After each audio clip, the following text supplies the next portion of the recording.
Hi everyone, my name is Chloe. This is my channel at Chloe's Print Boutique, and that is also the name of my sticker shop on Etsy. The link will be in the description for that.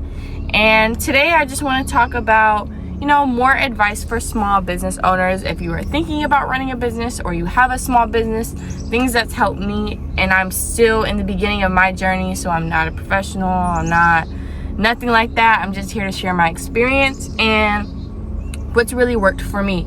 And today I want to talk about vendor markets and how much vendor markets really helped me. When I got introduced to vendor markets was from my mom and just saying, try to put your stickers out there and see where it goes. And I did that in the very beginning of creating my business, which has not been long, like I said, literally like 2 months ago. And the first vendor market I did, it was local, and I felt there was a small price, like a booth rental price or whatever, and it was about $50, but it was $25 because they needed vendors. So I definitely recommend, if you are going to get a vendor booth, to try to stay in the $25 to $50 range, because doing $75 for a booth in the beginning isn't going to be worth it if you don't have as much experience. So as you're getting experience, just stick to that price range for now. Even free markets, there's a lot of free markets that also go around. Also, I just want to put in there, if you do crafts, kind of go more towards like the craft shows and vendor markets instead of like farmer markets and stuff like that. Just because it's going to be a different crowd, and if people are going to a craft show, they're going to want like homemade goods and stuff like that.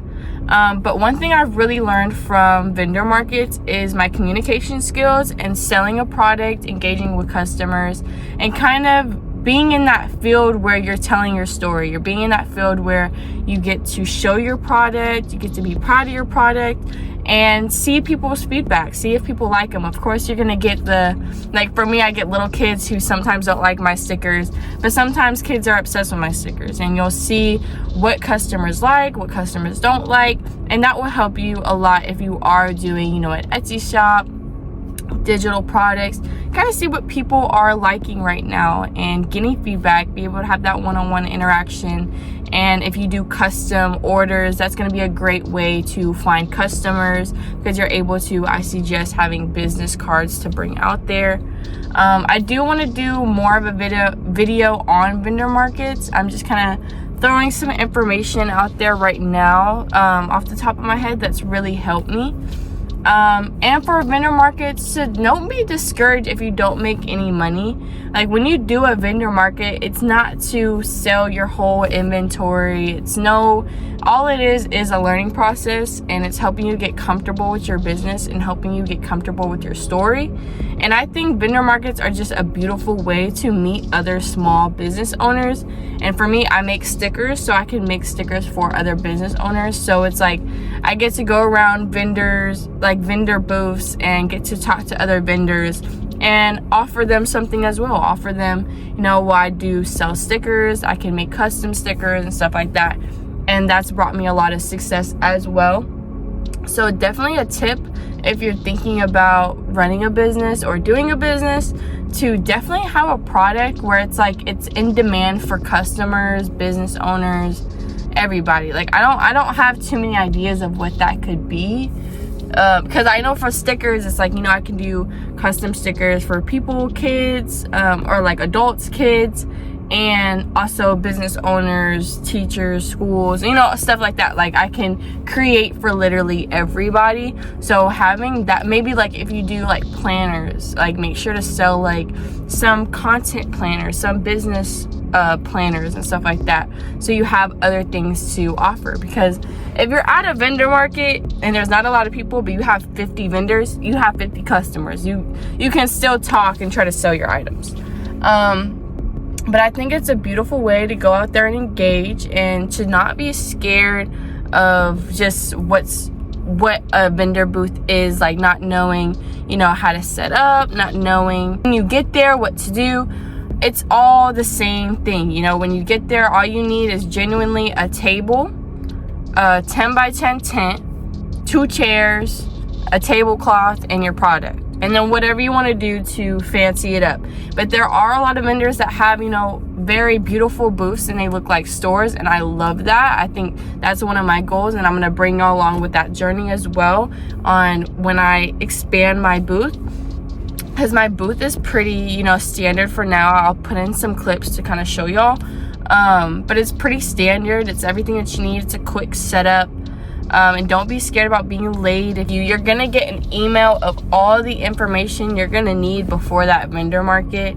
So don't be scared of all the misinformation that you have, because they know there's a lot of new vendors and a lot of people don't do this. So don't be discouraged. And if you're doing it alone, that's okay. That's genuinely so okay, because you can set it up by yourself.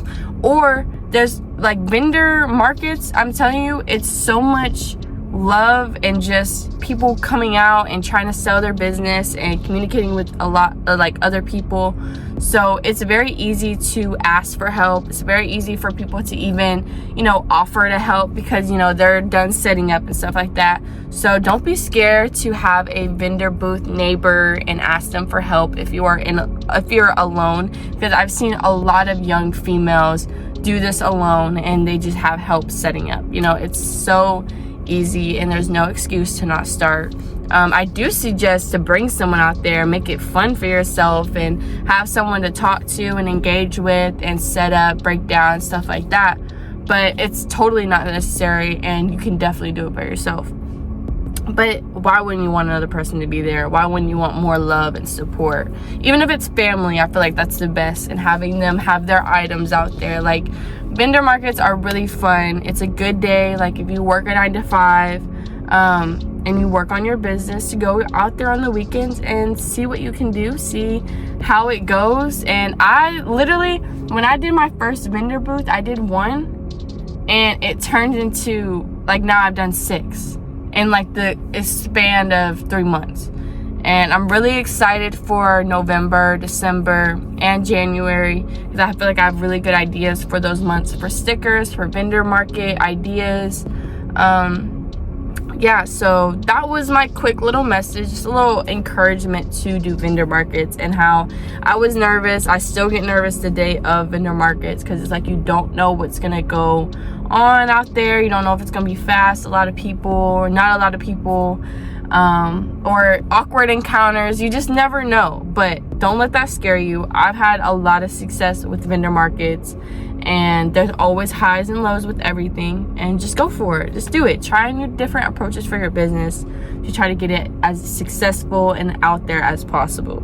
And I promise I will try. If y'all are interested, I will obviously try to show y'all more vendor markets, give y'all more information on vendor markets, really break down the process, and give any tips, any advice. And I hope y'all have an amazing day. I hope y'all have success with your business. I know you're gonna have success with your business.